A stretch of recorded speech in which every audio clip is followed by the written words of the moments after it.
Nung sinabi mo na mahal mo ko, gusto ko rin agad ibalik sa'yo yun.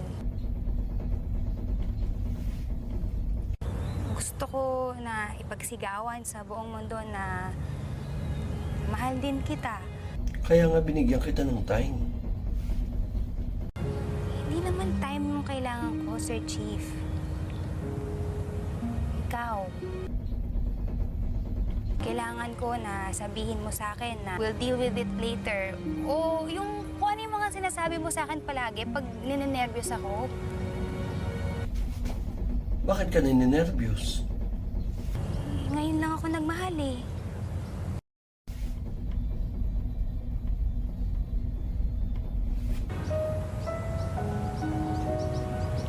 Did you mean what you said?